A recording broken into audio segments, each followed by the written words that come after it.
We are just days away from Halloween, but on today's show, we're going to take a look at the scariest thing you've ever seen, the 49ers run blocking. That and other problems on today's Gold Standard podcast.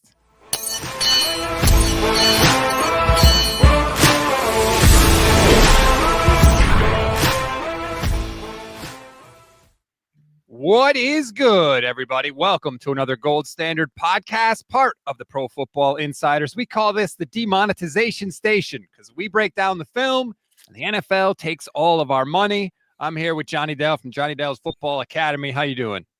Oh, doing fantastic. October in Alabama. Alabama gets a lot of different, things said about it. And look, some of it's true.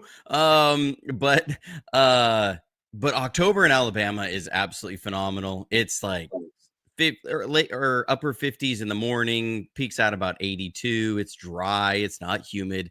It is a fantastic month in Alabama. Usually not for the 49ers, though.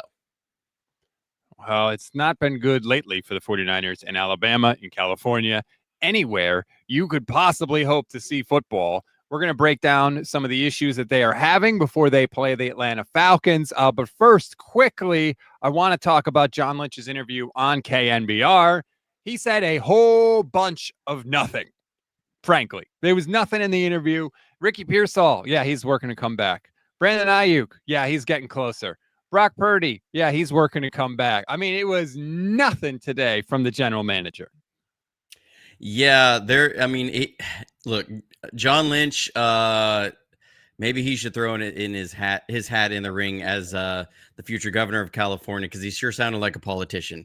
A whole lot of word salad without giving you anything specific, always trying to make it seem like everything was really about to happen.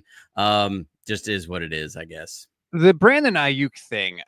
Oh, yeah, he's getting closer. Yeah, I said on Twitter, he'll probably be ready in about 12 weeks or so. That's when Brandon Ayuk, it doesn't seem like there is any chance he gets back on the field. There was that whole weird NBC Sports Bay Area trying to crap on BA for his Instagram. And then Brad Graham had to actually point out that, no, he hasn't touched his Instagram at all. It just seems like that's never going to happen. Yeah, I mean, people... I feel like people want to see something there, and they want to see that there's drama, and they want to see, like, people got it in their mind somewhere along there. And it's why it's part of why you get a lot of these non-answers on injuries is back in, like, what was it, July, the start of training camp, Kyle Shanahan said, Brandon Ayuk, it may have even been John Lynch said, he's one of these really great healers, and he comes back. These guys have an ability to heal faster than normal humans. And everybody started saying, well, week one, Brandon Ayuk could be back week one. And I always felt like that was wildly too optimistic. I mean, that injury is 12 to 14 months to a return to play. It is 16 plus months for a return to pre-injury performance. Brandon Ayuk, if at a normal human being healing rate, wouldn't be back to his pre-injury performance until after the Super Bowl this year. So expecting him to be out there week one is just, that was wildly unrealistic. And then people say, well, where is he? Why is he not out there? I haven't expected him to suit up before December 1st this whole time. Like, that was my target date. Even if he was ahead of schedule, December 1st would be what I would expect. And so anything earlier than that is gravy. If it's later than that, I say, that's precaution, depending on where the 49ers are. One guy I thought when it comes to injury news that was interesting was Fred Warner, because Kyle initially threw out 3 months. And people were like, 3 months. Okay, it's October. Well, 3 months is January. Wait a minute. 3 months is January. The playoffs are in January. And they asked Kyle about it yesterday. And he was like, well, we're not thinking about that right now, is what he said. And they asked John Lynch about it on the radio. And he kind of said, yeah, we're not really thinking about that right now.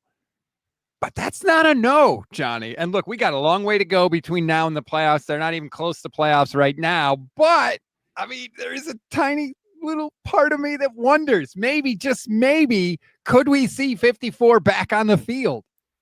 Yeah, I mean, now to put it in perspective, his injury is pretty much the same one that Trey Lance suffered when he was with the 49ers, and it shut down his season. And everybody was looking at that one the same way. Okay, about 3 months, 3.5 months.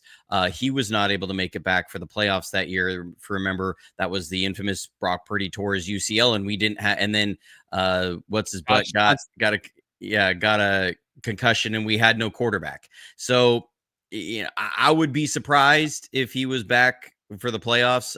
Trey Lance suffered his in the second week of the year, and he wasn't able to make it back by the NFC Championship game. So I'd be surprised if Fred was able to make it. I mean, it would be another one of an incredibly fast healer. Yeah, I'm hoping. Matt Barrow said on his podcast that he usually does with Tim Kawakami, that it's basically 664. 6 weeks to heal from the surgery, which he just had yesterday, 6 weeks of rehab, and then 4 weeks to sort of return to performance, so to speak, to get back to the level you were at. Now, he did say that's for regular humans. Clearly, Fred Warner is not a regular human. He's a professional athlete. So maybe you can, shave some of the time off of that. He's got access to different rehabs and obviously unlimited money. So who knows? But it's just something, a spark of hope at the end of the tunnel. And hopefully that light is not an oncoming train. But at this point with the season, who the hell knows? All right. I mean, can they send him to Germany and have him be stay there for 2 months, get some sort of, special treatment that's out of his system by the time he comes back and is tested by the NFL? I mean, I'm not opposed to this. I'm just saying. Give him the Christian McCaffrey stuff, whatever Christian got, because apparently that seemed to work, at least to get him on the field again this year. We will see. We're going to get to the film breakdown in just 1 minute. But first, want to give a shout out to Sleeper. Oh, geez. That's not the right thing at all. What happened? Sleeper is not working. They don't have my picture in there. There we go. Sorry about that, everybody. My bad. For some reason, it didn't do what it was supposed to do. But thank you to Sleeper. We appreciate everything they've done hopping in the pod. By now, you've heard me talk about it a million times. If you get your picks right, you can win up to 1,000 times your money. And as I have said repeatedly, because it is true, and I'm going to enjoy it while it lasts, 70% of our picks this year have been correct. 70%. That's absurdly high, but we're rolling right now. And when you're rolling, when you're on a streak, everybody knows you keep that streak going, and do it with Sleeper. Just pick higher or lower on stats like touchdowns, passing yards, receiving yards, yada, yada, yada. And again, you can win up to 1,000 times your money. And if you haven't jumped on board yet, now is the perfect time, because new users will get a free $20 entry. You don't even have to deposit a single dime. Just sign up and you get a free $20 entry. And if you do deposit and you use our promo code GSP, you'll get up to a $100 match on your first deposit. So please use our code GSP. Terms and conditions apply. See Sleeper's terms of use for details. Currently operational in over 25 states. Check out Sleeper today. All right. I'm ready to be scared now, Johnny. Because one of the things I said to you was let's look at some of the problems for the 49ers this week. And I know it was hard to pare it down for just to fit into one show, but I trust you. What have you got for us this week? Well, I'll preface all this with, I think we need to put some things in perspective.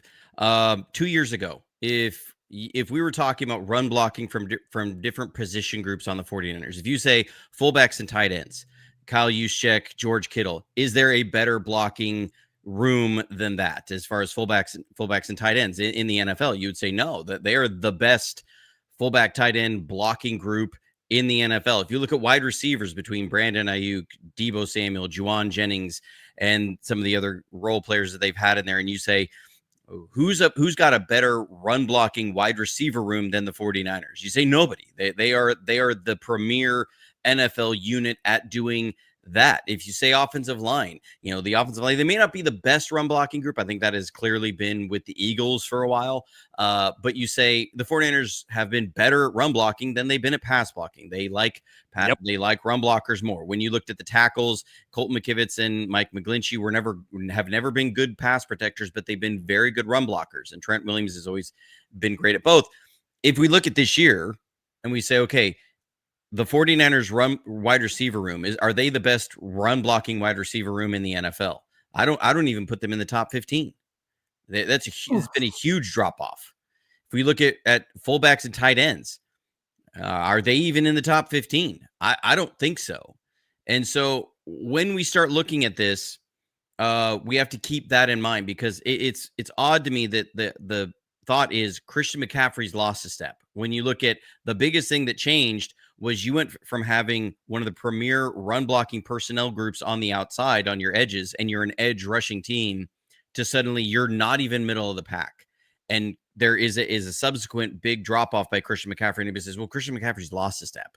I'm not seeing that on film. I'm not seeing the biggest thing I will always tell people as well is I don't see that from opposing defensive coordinators. Opposing defenses are giving Christian McCaffrey a ton of respect. They're giving him a ton of attention. And so all of that has to be kept in perspective, because I'm getting irritated with this whole people are really set on that Christian McCaffrey's lost a step. And I'm like, it's just not there. Like, everybody's watching him. It's not true in the league. Well, I really like that you said that, because I've been on board with you. Now, he may not be in peak form anymore, like 2023. Okay. But he's older now. He's had a lot of touches. I agree that, maybe he is not quite what he once was, but I think he's just fine. You don't do what he's doing from a receiving perspective if you suddenly have no burst and can't, have lost a step and all of that stuff. So I'm on board there. By the way, Lisa's 49er says all in favor of the out-of-country treatment for Fred Warner. If it gets him back, I fully support that as well. Thank you for the super chat, Lisa. All right, here is the film. As we bring it up, what do you got? So we're going to start out. We are going to malign the offensive line a little bit. And I will say this was probably Dominick Puni's worst game I've ever seen from him ever. And it really wasn't close. Like, this was a bad game from Dom. And it's no surprise to me that he popped up on the injury report. There was a play I saw, and it may have even been this play, or is a different one, that Vita Vea was rushing against him. It looked like his left knee kind of buckled on him. And that was the knee that's been hurt. So I go, okay. I think there was something there. Plus, this turf was really bad. You're going to see it from the end zone. You can see it barely here. There's a little shadow. That's where they installed new turf, and you can see it at the very big middle of the field. But everything else, you can see all these pock marks, the shadows in there. Those are not shadows. Those are divots that are taken out of the turf. The turf was in really bad shape. But this is a play that will just drive you insane. The Buccaneers are showing this possible pressure look. So you're going to end up having a chip and release on with both your tight end and your running back. Okay, remember the drive before this, Mac Jones threw an interception because they sim pressured you. They got a free rusher off the edge, and Mac just got to throw it hot, but they dropped 7 in coverage. It's really a lot of bad things can happen when you have to throw hot into a 7-man coverage, because that's not really what a hot is for. But here, the Buccaneers, they're going to back these guys out.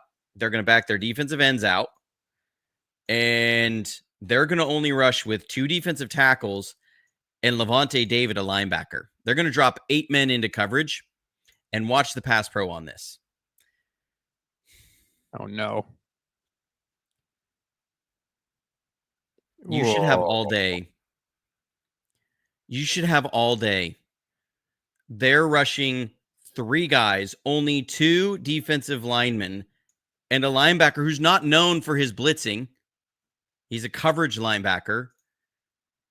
And you get absolutely whipped. Now, I will give Trent a pass here. You're going to see him lose his footing on this turf. We'll look at Trent first.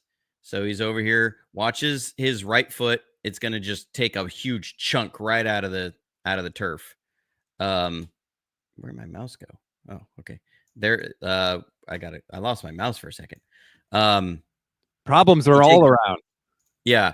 And I saw a number of 49ers players lose their footing. I mean, you can see that big chunk taken out. It's the big shadow that's right there. His right leg just slipped right out from under him. So I don't blame Trent too much for that. Connor Colby, what are you doing?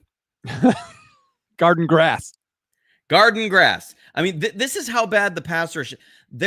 David isn't even rushing. He's occupying Colton McKivitz. You should have 2 on 1 on both sides. And this is what happens. You have to give your quarterback more time when it's an 8-man coverage. And Vita Vea just, I mean, that's pathetic.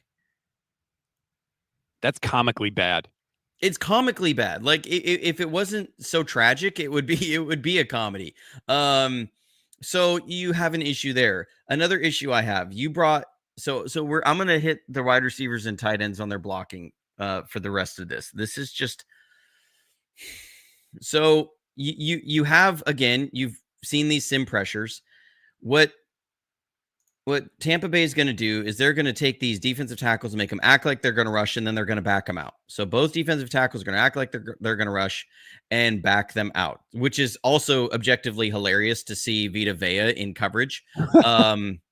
But then they're going to blitz from the outside. So this is another sim pressure. So this is only a 4-man rush. It's only a 4-man rush. We have to remember that. And we're going to get a guy wide open. We're going to get Juwan Jennings wide open. We're going to clear this out on one side. Juwan Jennings is going to run a deep out, and we're going to have Christian McCaffrey come up. And again, watch the attention that Christian McCaffrey gets. He makes guys get wide open because of all the attention.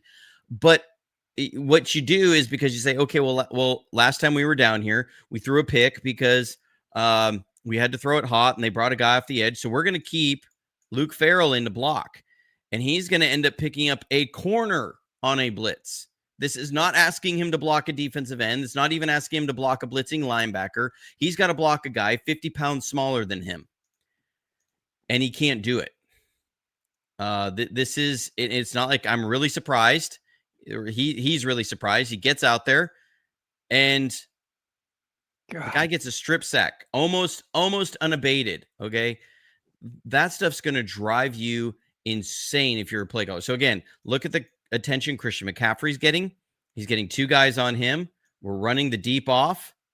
Okay. And you're going to see Juwan Jennings break wide open at the top. I mean, this is wide open. Yeah. There's no one even with their hips turned in the right direction, basically, that has any. No, I mean, the safety is the only guy, and he's got to go over this traffic. So, I mean, this is an explosive. You're talking catch here, 40, maybe beyond for a gain.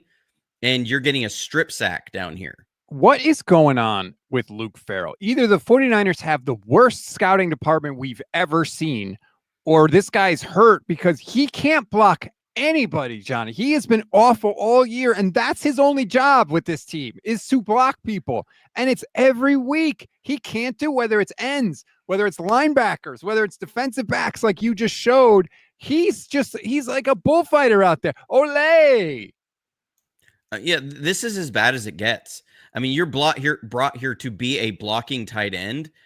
I mean, oh my gosh. Now, look, I saw somebody bury Colt McKivitz on this because he does get planted, but his right foot ends up getting trapped here, and he gets planted. There's still plenty of space. I mean, yeah, his right foot was getting there. He's getting planted. Max should have plenty of space to step up and make that throw. He has plenty of space. If you can have a tight end block a cornerback. We're not even talking about like it's. Yeah, I mean, you know what's funny about that is on the broadcast, I forget who the analyst was Greg, whoever the analyst was like, great job by Luke Farrell to recover the fumble. It's like, he's the reason the fumble happened in the first place. Yeah. Oh my gosh. I wouldn't be so irritated if it was like, okay, you had opportunities to win this game. Yes, you lost Fred Warner. Yep. You had every opportunity to win this game. Okay, so now you're going to bring Juszczyk in motion. We're going to kick out. Again, this is not a good block by Farrell. Juszczyk does a great job. He's going to help him. We do this all the time, right? We bring a guy in motion. We blast out the edge. We talked about this in the offseason.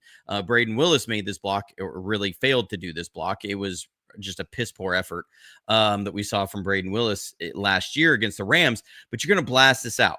And you're going to then seal off here with Trent and Connor. And Trent's going to go get up to the second level.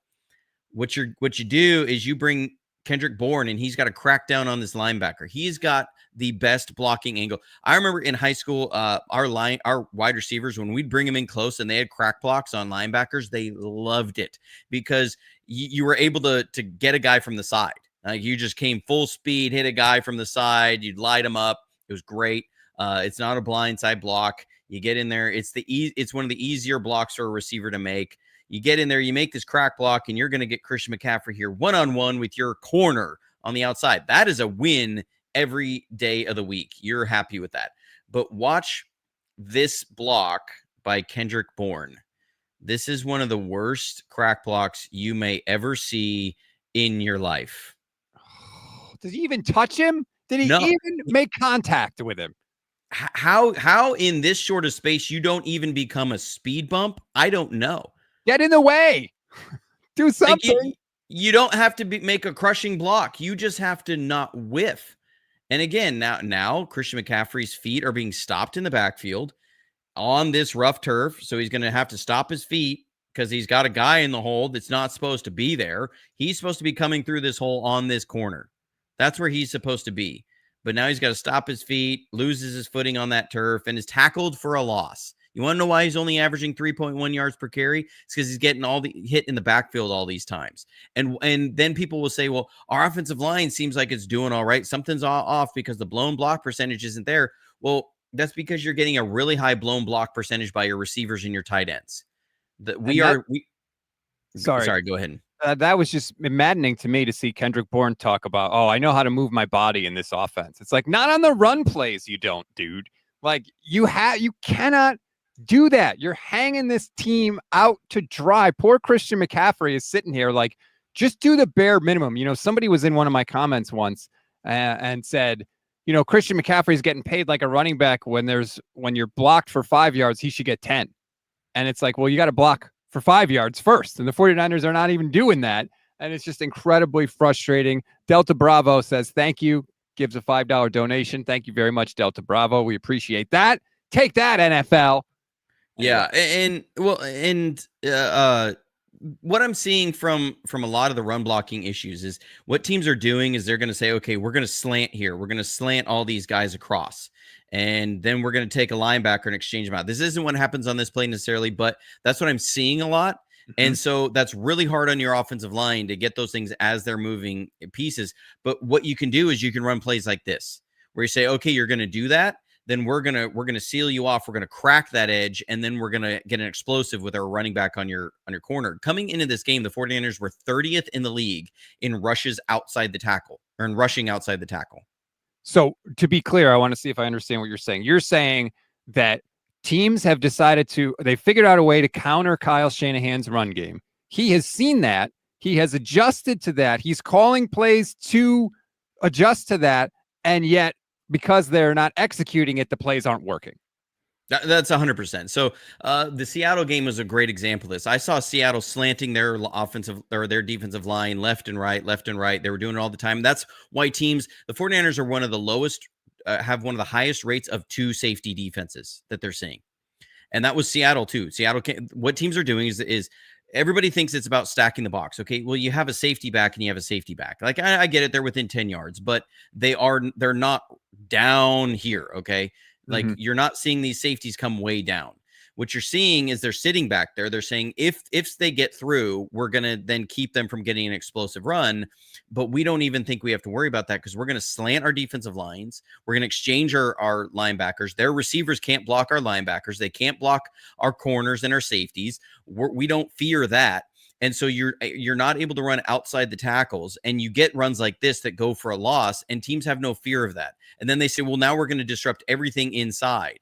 And these are answers that we've had for when teams do this for years, going back to 2017 and 18. The reason the 2019 rushing game looks so good is because you had really good blocking on the edges, and you had an answer for everything that people were throwing at you to stop your run game.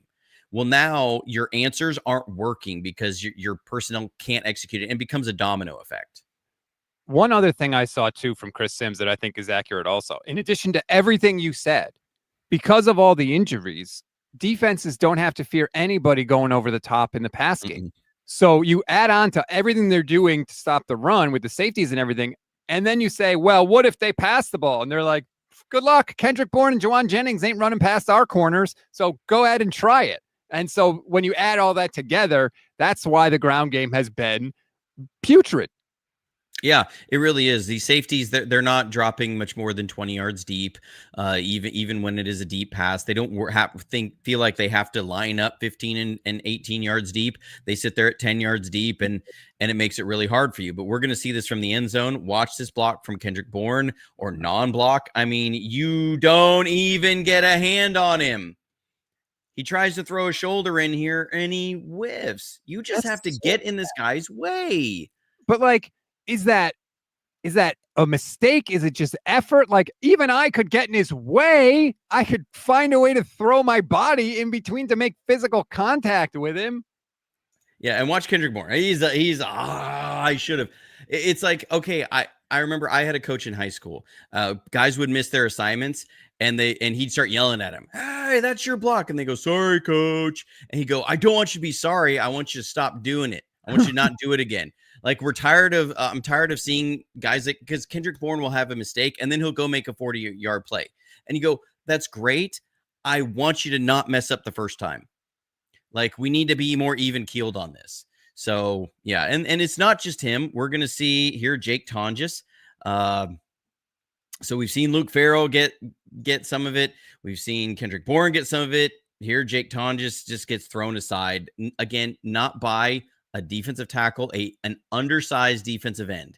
This is not a big guy. It's an undersized defensive end. And these things do start to frustrate your offensive line because your offensive line says, okay, we know we're getting the brunt of this. So you're going to end up with 3 blockers on 2 defenders. You should be able to wash this down with impunity. Okay, you're going to have Colt McKivitz is going to help Puni get a reach block here on the 4-eye, and we're going to try and run it through this gap. It's going to stay on the move. Okay. Things actually start out really well. They catch him, the 4-eye, he kind of slants inside a little bit, and so you're able to cross his face. Dom's getting a good block. These guys, because of the slant, they're working outside, so you should be able to wash this down, seal off this backside, and get a massive lane right through here. You should be able to get it there. It's looking good. Okay. Poor Chris. He's got to be like, oh my God. Yeah. Oh my. I mean, like if Christian's seeing this, he's going, oh, that's daylight. That's a lot of daylight. Okay. People told me, because I showed this on my breakdown video, they told me, well, Colton pushed Tonjes off on here. No, he didn't. He's resting his hand on his back. He's feeling it out. He's going to look back, and then he's going to peel off. What McKivitz is doing, he's saying, okay, you guys got this. Like, that's a 3-on-2. What Tonjes has to do is get his head moved around. He's got to get this head on the inside to wash this down. And then Colt McKivitz is going to try and peel off and help seal this so that you get a big lane right through here. That's what we're trying to do. Oh, but right when McKivitz turns away, Tonjes gets thrown off. See what happened. And you should have this lane right through here, but you don't. And Christian's trying to cut it up. I mean, this is, again, you used to have the best tight end and fullback blocking room in the league, and your guy just gets thrown off on a 3-on-2. Like, you were getting help from Colt McKivitz to begin with. Like, that stuff is really, really tough to watch. Okay, we're going to get Jake Tonjes one more time. He's going to, I mean, this is such a bad block on the kick out. It is amazing. Like, to see, it's not just, again, like we talk about in the draft, right? Oh, the 49ers, if they could just draft league average players, they'd be in such a better spot. But they've had so many complete whiffs, like Danny Gray, that literally can contribute nothing and not even be on the roster. It's the same thing here. If these blocks were even halfway decent, there's probably room for the running game to work. But they're so completely bad that there's nothing. Yeah. And now this one, look, this is White. He ends up shooting this gap like crazy. I would like to see Colt McKivitz tighten his split a little bit here. Maybe, half a step just to tighten this down, because Puni's going to pull and you don't want to leave a big giant gap for a guy to shoot it. This play, if Ton just blocks this out the way it should, you should probably get about 7 or 8 yards is what I feel like you should get on this. But instead we get like 2 or 3. But he's just got to kick out the end. Okay. You're going to block down with Trent. You're pulling Puni, and Puni's, again, the knees bothering him. He should be on his horse a little bit faster on this to pull and lead up. Because this guy's going to shoot through, and Christian has to kind of wait for this whole thing to develop in front of him. But you can't have this guy just completely whiff on the edge. We'll watch it again. Again, it's like you said, how John Lynch would say about, what was it, Eric Saubert, or he say he may die, but it's going to be a slow death. Justin School, he said it about Justin. Yeah, Justin School. He'll die, but it'll be a slow death. It's the same thing. Like, you need to, if you're going to die a slow death out here. This is an instant. It's insta kill on Call of Duty. Like, and it's funny too. You just mentioned Christian McCaffrey has to wait for the hole to develop. It's like, well, then people are saying, oh, he lost his burst. No, he's trying to wait for his blockers. Yeah, I mean, he's got to wait for some of these things to develop in front of him. And when Dominick Puni is kind of slowing down, he needs a little more urgency up in that hole. Jake Tondish, you got to at least get in the guy's way, kick him out. So, yeah, that's what I'm seeing with a lot of this run blocking. It's not fun. No, it's not fun, and like, I hate breaking it down like this because I don't want it to seem like, oh, we're just crapping on people, right? We would love to show a bunch of good plays where those guys did pick up their blocks and we did have big chunk gains in the running game. Guess what? Those plays don't exist. We can't make it up, all right? We're not going to use AI to show good 49ers running play. There haven't been any. The longest run they've had all year is 19 yards. That was by Brian Robinson. Like, we can't just make this stuff up. And we're not trying to pick on anybody, but when we sit there and we say, why can't they run the ball? These are the reasons why. Like, this stuff matters.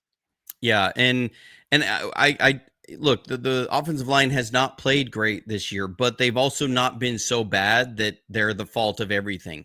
Again, we are dealing with the majority of your run blocking is happening from a wide receiver with 5 bruised ribs, a sprained ankle, and a sprained shoulder, and then the other 2 guys were street free agents at the end of training camp and in the first week of the year. So you're not exactly running with this sort of all-pro caliber guys out there, and you have a bunch of guys that are injured and guys who worked on your run game. So there's a lot of issues. And then we're going to get to the defense, and this is going to be just as frustrating. So everybody be ready. We're hugging the cactus. You just embrace it.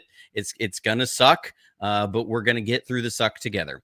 So there are just some clear communication issues out here. And we talked about this last week against the Rams after the Rams game, like that some of the issues with pass rush was we were having a lot of breakdowns in coverage, and you just can't make that easy. You've got to marry these things. Either the pass rush has to be non-existent and you get your busting coverage like all in one play, and then you can get good rushes and get good coverage on the other ones, and you can get some negative plays. That's great.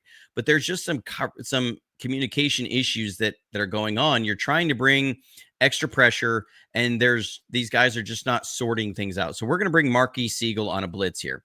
So we're going to rush 5, and normally we do a matching zone on the backside of this, especially when we look at the 3 receiver side where this is. So you're going to have 4/3 zone here. The Buccaneers are going to keep a tight end in a block to block and then release. And in here, they get the numbering all messed up, especially with this motion. And this is just a simple back and forth, and then it's a switch release. So you're going to get the initial number 1 becomes the number 2, and then your number 2 becomes your number 3, and the tight end actually becomes your final number 1. But in here, these 2 guys can't sort out who's got who, and neither of them really play anything square. You got Upton Stout sort of covering this guy, but he's going to try and pass him off. I think he's trying to pass him off to Jair Brown. Jair Brown is not aware of that, and he's going to go try and help on Ronaldo Green, who's in man coverage. This should just be straight up man on the backside. Jair Brown shouldn't be trying to go help over the top. He should be looking to pick up a crosser on this. In any regard, neither Upton Stout or Lenore are going to be aware of the tight end. So the tight end's leaking out. If Baker Mayfield just checks this down, this guy's got forever to go. I mean, there's nobody with even eyes on him. D Winters is covering the running back. He's in man coverage. So this guy's going to break across. Jair Brown's not covering him. Upton Stout's going to wave it off like he's passing it off to someone else. Lenore is not really in a position to cover him. He's 5 yards away. And you got this guy wide open. You got this guy wide open. And these two guys seem like they're not really covering anybody with intent, with great intention. And you're lucky that it's a bad throw. And that I believe the pressure helped this out a little bit, if I remember right, from the end zone. But there is a clear communication problem going on there. This is not how it's supposed to be dialed up. No, it's just a bad throw by Baker. He just misses the throw. You're lucky on that one. Like you should not have gotten away with that. And then here, so you're going to say, okay, well, we're struggling with some of these zone matches. Well, now I'm going to run straight man coverage. So we're going to hear the Buccaneers come out in a bunch set. Renardo's on the number 1. This is Upton Stout on the number 2, and Marquis Siegel's on the number 3. Now, Renardo Green plays this as if they're doing banjo coverage, which is you're going to say you're going to be on the final number 1, not the initial, and then he's on the final number 2, and he's on the final number 3. That is after they do these switch releases in and out, so guys can't run interference routes. So Renardo's playing this like it's banjo. The other two guys aren't. They're playing it like it's straight man coverage. So you're going to see these switch releases, and the switch comes out. The initial number 2 becomes the final number 1, and Renardo goes and takes him. So does Upton Stout. Marquis Siegel's playing on the original number 3 the whole way, who becomes the final number 2. Number 1, original number 1, who becomes the final number 3. Nobody covers him. There's just a bust. Okay, you got 2 guys covering the one out here. Marquis Siegel's on the tight end. Nobody's covering Emeka Egbuka. The most important guy. Right.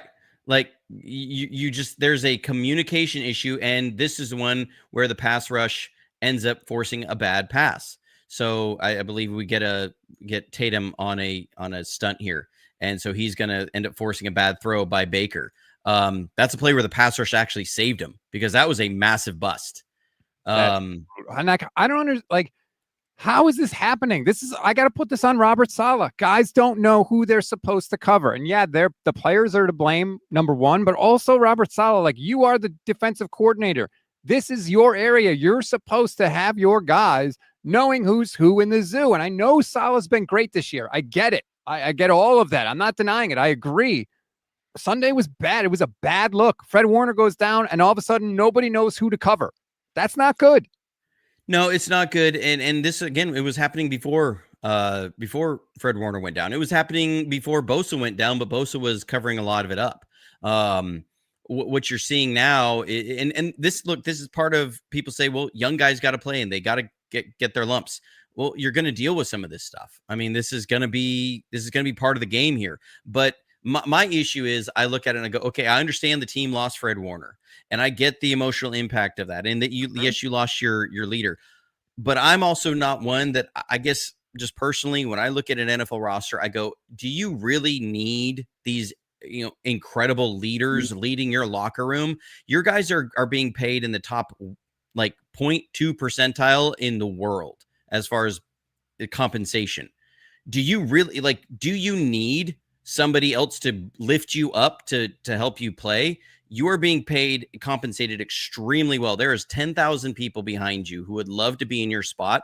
Do you really need somebody to then hold your hand to get you along? I don't subscribe to that too much.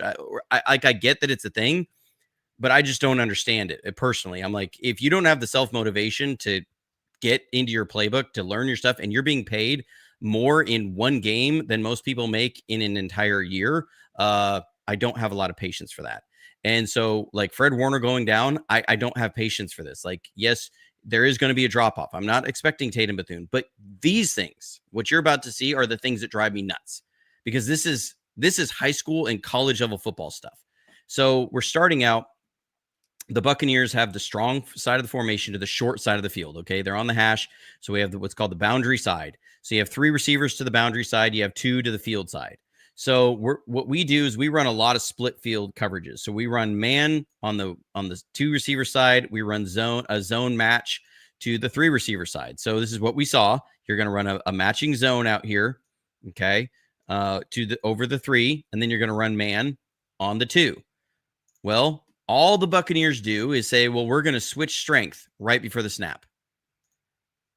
And so now these guys have to adjust. We're going to say, okay, now this is the zone match side, and this is the man side. And they're adjusting that because they don't have enough people on that side of the field to cover in man. Right. You're just flipping which side is split field. So now Lenore, he's not going to be in man. He's going to drop into a zone. You're going to see Malik Mustafa is going to come over in a zone, and then you're going to take this is Jair Brown in a zone, and you'll move Tatum Bethune. He's going to shade to the 3 receiver side. Now that means on the backside that you man this up. You say D Winters is going to be on the tight end, and Renardo Green's going to be on the wide receiver. And all the Buccaneers are doing is running a little pull concept. So you run a pull shallow route, and then you run a pull basic. This is a zone stretch is what this is. But all they did was change the strength right before the snap, and Renardo Green doesn't get it. So he's supposed to be in man. He drops into a deep third zone, and he's going to expect that when this route breaks in, that Tatum Bethune's going to be over here matching it. But Tatum Bethune's doing what he's supposed to do, which is match the strong side. So Renardo Green is in a complete. This is a bail deep third, and he's just not even there on an in route. The guy who never plays, who never sees the field, because Fred Warner has missed 1 game in his whole career, Tatum Bethune, knows exactly what to do. But Renardo Green, who's been a starter all year and is not a rookie, by the way, is in year 2 in the same system, doesn't know what to do. Yeah. Pretty much. And I mean, look, I get it. Baker's playing well, but I'm sorry. This is not like the quarterback's done an amazing job here. Right. This is a complete bust in coverage. I mean, it's hard to watch because you say, okay, we're matching this up right. We're matching this up right. We got a safety coming over, and you don't understand change strength, because normally you'd see the arms wave up when they would do these motions. He would make sure to communicate that. Like, if you're relying on that to notice that when the running back goes out, that's on you. And you can see it. He's frustrated. He goes, it's on me. I was supposed to be in man. And so it's just watching these things happen. And then you get a chunk play off of it. I mean, this is like a 25-yard completion. I mean, that's just way too easy. It's way too easy. So what is the game? You know, like up until they scored that last touchdown on the coverage bust, they were right in the thick of it. Yeah. And so then what do the Buccaneers do? They're going to give you the same sort of thing. They're going to come out strong side to the boundary side, weak side to the field side. And we're doing the same thing. We're running a split field coverage. Now, this isn't quite the same thing. We're running like a 2 zone here on the backside. Actually, I think it's a palms. Excuse me. So this is like a quarters palms coverage. And then we're going to have Jair Brown. It's called a trick safety. He's going to cross key to the trip side or the 3 receiver side. And then so what you do is you man up the backside. So you're going to man this up, and this one, Renardo gets it. Okay, you learn from the last one. You missed this change of strength, and you can see normally we swap these guys. Okay, D Winters and Upton Stout would swap, but Winters holds him off. He doesn't want to be out of position in case they snap the ball right here on a run play. He wants to keep them in their run fits. Well, so that's where Upton Stout needs to recognize what's going on. Say, okay, I'm not in a zone drop anymore. I'm in man coverage. Because normally he is on the other side where it's a zone drop. And so now what ends up happening is they're just going to run this up, and they're going to run this out. And Upton Stout drops into his zone. Renardo Green's in his man coverage where he's supposed to be. Everybody here is in zone. We're cross keying to the other side. And Upton Stout is not aware that he's supposed to be in man coverage. And you just have a guy breaking wide open to the flat.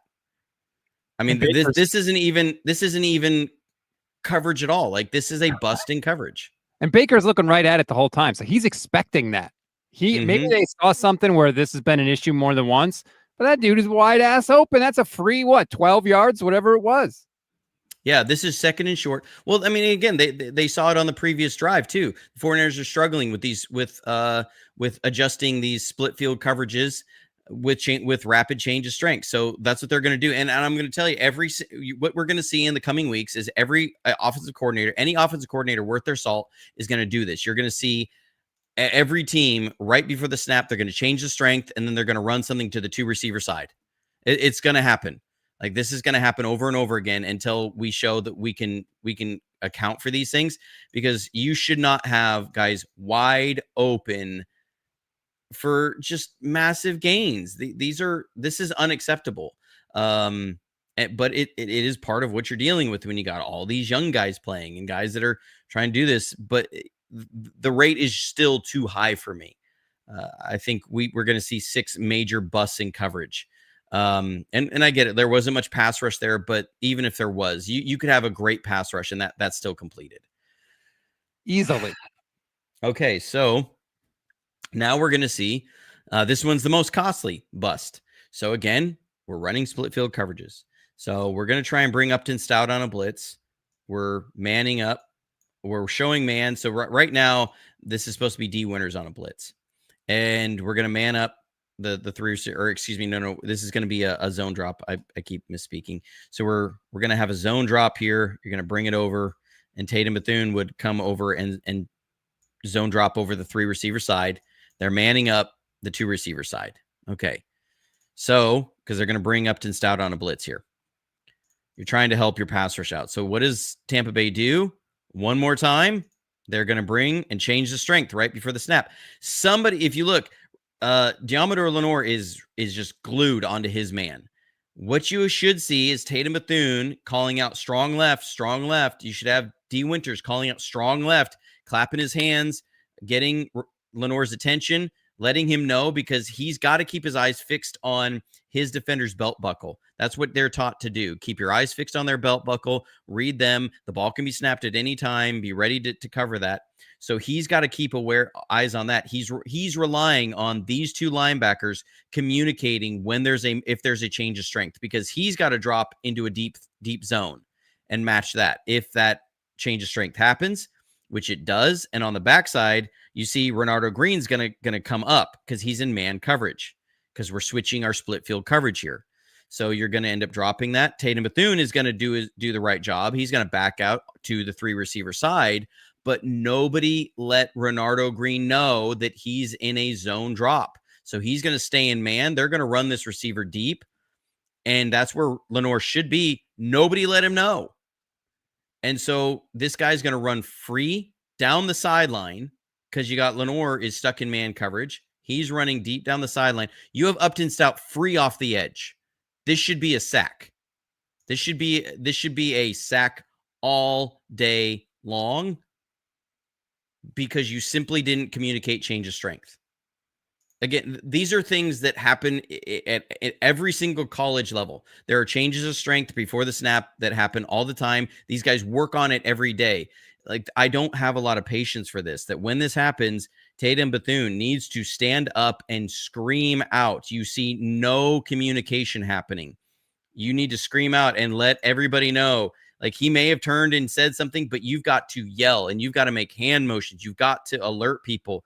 You've got to know your signals to change the strength here, because you get Upton Stout with no one touching him, and you get a touchdown. And we saw it the last week against the Rams, right? We saw it the week before against the Rams. Same thing. They busted a coverage for a touchdown against the Rams. Like, this is something that is happening, and they've got to get it figured out in the building. This defense has a huge ceiling. They've got to raise the floor. They've got to raise the floor. You can't just give the other teams easy plays. Like, you can't do it, man. This is simple stuff. This is basic football. And the fact that you are just letting guys run wide open because you don't know what you're doing, it's devastating. It's devastating. The offense is good enough to keep this team in games, even as beat down as it is, but not when the defense is doing crap like this. Yeah. Yeah. And then you give up another touchdown, and this is what starts happening when guys are busting things and people are pressing. So, and this is the week to week results of when you start having busts and issues. So we saw Marquis Siegel was actually in the spot that Jair Brown's in, where the Rams ran this deep over field post against them, and then on the backside they ran a read route, but here the Buccaneers are going to run a deep in. And what they did is they went after Pinnock and Lenore. Pinnock squatted. We talked about that. They squatted, and then they went over the top on Siegel. And then it was the first time it was Lenore. He was supposed to climb and pick up the crosser. This time it's going to be Marquis Siegel's turn. So here we're dropping into cover 3 buzz. So we do keep these deep third safeties shaded to the 3 receiver side. Renardo Green's going to drop out in a deep zone. Jair Brown's job is to pick up any intermediate crossers. He's got to pick up an intermediate crosser. Tatum Bethune's going to drop back in here. He's in the spot that's to take away the deep ends. Okay, Marquis Siegel, your job is to, if there's no deep from your side of the field, turn and locate anything coming down the opposite seam. That's your job. Anything from just inside halfway between the numbers and the hash is your job to pick up. So what's going to happen is you're going to see Baker is he pump fakes on this, and Marquis Siegel is going to absolutely jump. So you see Baker, there's the pump, boom, and Marquis Siegel throttles down. He's going to flat foot. Why? You got Tatum Bethune in the throwing lane. He's not making that throw. If he does, it's an interception to Tatum Bethune. Do your job. Right. What are you going to do about it from 10 yards away? And you have Jair Brown ready to get it if he crosses Tatum Bethune. Like somebody else is there. Your job is to go and pick up again just inside between the hash and the numbers. And you throttle down on a pump fake on a basic route where 2 other guys are, and then all that's going to happen there is now they're going to throw it right over the top of you. So young guys learning, making it too easy for the Buccaneers. You can't get guys this wide open in the NFL. Baker doesn't need help. No, Baker's playing really well. He doesn't need our help. Like so that's why I'm not even like the third and whatever forever it was, and Baker rushes for the first down.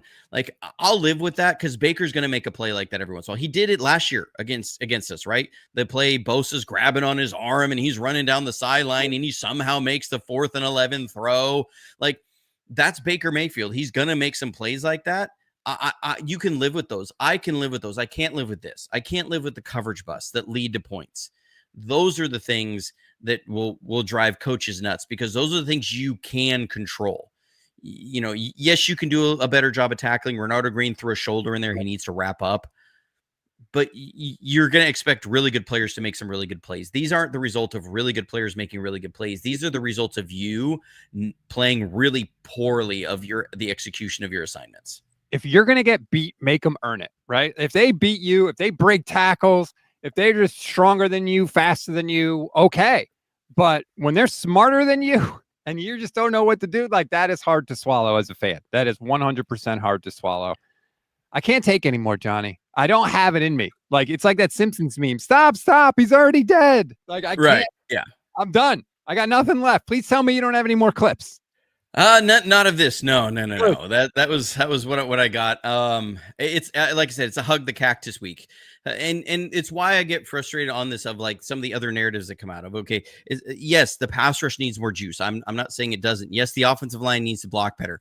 But if I look at core issues on this team of what's like holding us back the most right now, wide receiver blocking, tight end blocking, coverage busts. You are giving up explosive plays in coverage because your guys aren't sorting out their assignments, and it is simple communication. Okay, it's easy for me to say with, as Kyle Shanahan says, it's easy for us. We're sitting here with the clicker in our hand, running it back and forth and playing it in slow motion. It is easier, but some of these things, I'm also not getting paid over $1 million a year to play this game. So you should be able to identify coverage changes. I did that in high school when I played linebacker. We had coverage strength changes, and I called it out. Like I'm not going to have a lot of patience for it. So, yeah.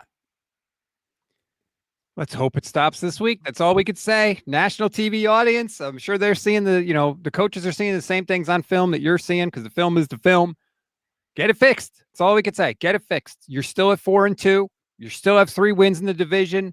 There's time. This season has not slipped away by any stretch of the imagination. You get a win on Sunday. You're 5-2 with all those wins coming in the NFC. You're in a great spot. A great spot.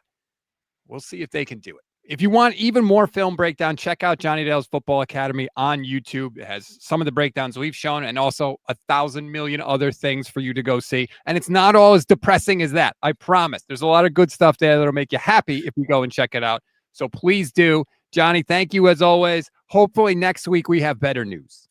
Yes, and I think no matter what, we might be a little more even keeled next week. There's only so much of hugging the cactus you can take. At some point, you got to let go. And we'll hopefully get a chance to do that next week. Enjoy the rest of your Thursday, everybody. We'll talk to you then.